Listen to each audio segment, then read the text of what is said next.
Are you thinking about Screenflow to record your tutorials and your courses, but you're not quite sure if it's the right software for you? Well, stay tuned because I'm going to take you inside the program and give you a quick tour of what it looks like.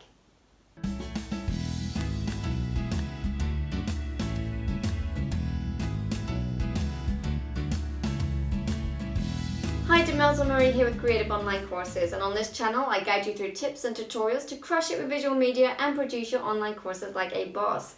I also go behind the scenes with a vlog of what it's like to be a mom entrepreneur, so if you're new here, please consider subscribing. Now, as I mentioned in the introduction, I'm going to go through a quick review of what the interface looks like for Screenflow, just in case it might be something that would interest you in producing your own online courses or tutorials.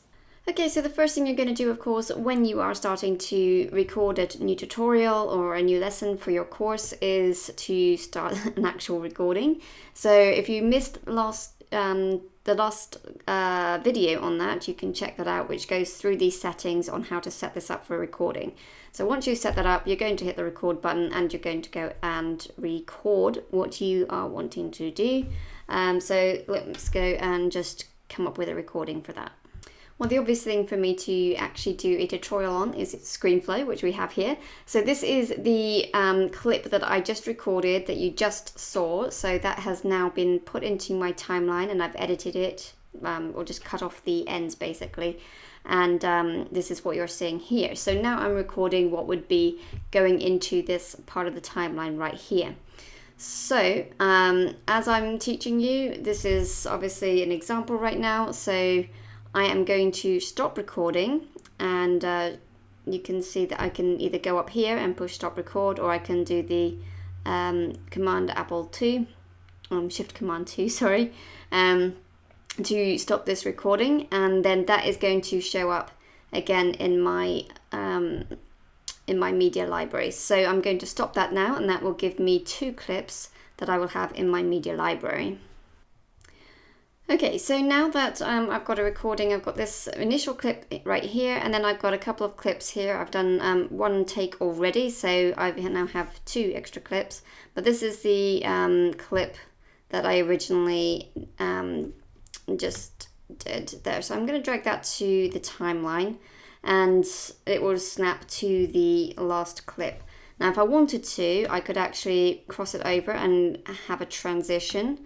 I don't actually want to do that, but that's one thing you can do if it's appropriate for you. Another thing you can do is you can see here I'm actually quite large, so I am going to scale this down, and what I can do if I want to is I can start off, for example, when you're doing a course or tutorial or something, you might want to start off with your face on screen quite large, you know, just you on screen basically. Before you're showing your screen for your presentation or whatever it is that you're doing. So to start with, you might want to have it this sort of size, but you're probably not going to want it this size the entire time, unless this is your primary way of interacting, like your primary camera or something like that. If you're actually wanting to show your screen to show someone how to do something on your screen, you could start off like this, and then let's say you've done your introduction, and then here you want to actually go into like the smaller size to be able to show the screen behind you. So you can click on this clip right here and then go over to this tab, which is the video tab, and you can add an action, and you can see here that the action has been applied. Now here I can scale it down, and I can move me down to the corner here, so that you can then now see my screen as well, so that when I'm talking about the screen and things that I want to show you, you can see that. So if I go back to here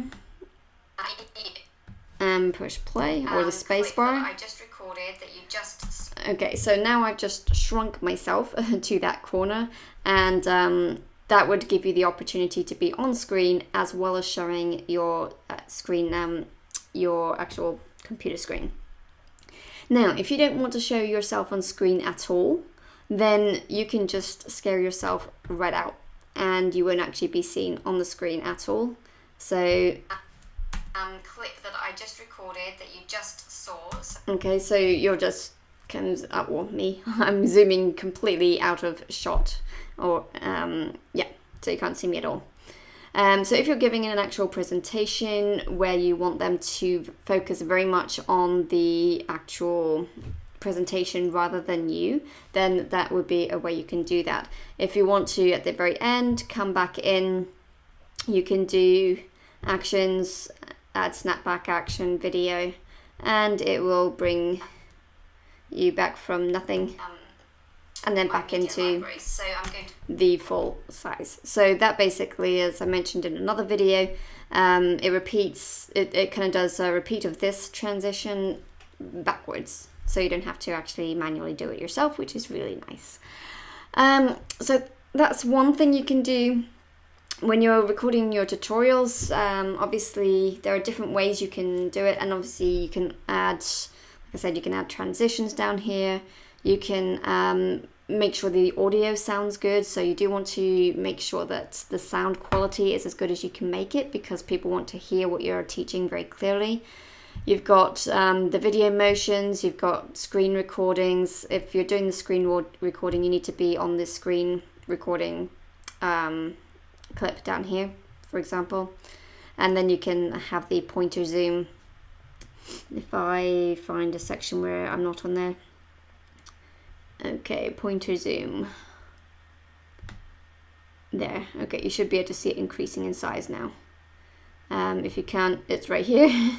And that will just help you to see that bigger if you need to. You can also change it to like a light circle, for example, and it will turn it, it's right here, and it will be a light circle instead. You can do all kinds of things with it. But anyway, so that's the screen recording. You've got the call out and touch call out actions. You've got the annotations. So if, for example, I wanted to add an annotation, let's say I wanted to add an arrow, and I can change the color if I want to by changing that. But let's say I wanted to point out the circle, which used to be the pointer, then I can do that. Adding text as well, very easy to do. I can add some text and just click on it in the middle here, sample text, and then I can place it wherever I want to, basically. So it's showing up down here. So let's say I want to put it there. As long as my playhead is over it, I can see it, and then I can move it wherever I want. So let's say I want it in the timeline. So if you're doing your recordings and you want to point these things out, you can add those things there too.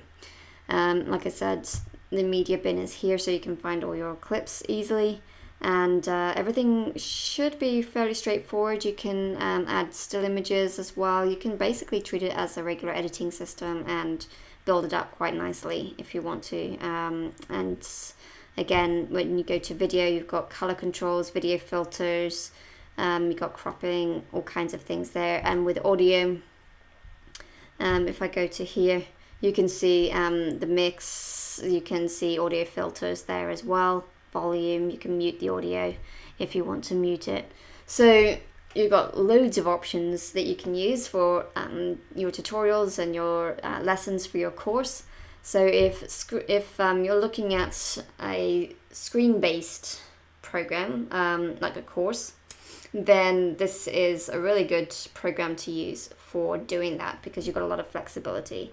Well, I hope that was helpful in getting an overview of what the interface looks like, and it really is a very simple program to use, but it has a lot of functionality. So I think it's a great program for doing screen recordings, for tutorials and for online courses. Let me know in the comment section below if you're already using this program, or if you think it will be a program that you think will be useful for you to produce your own tutorials and courses. And if you're interested in more tips and tutorials on visual media or building online courses, or what it's like behind the scenes of a mum building a business, then please hit that subscribe button, and you can review a couple more videos right here, right now. And if you like this video, please hit the like button, and we will talk soon.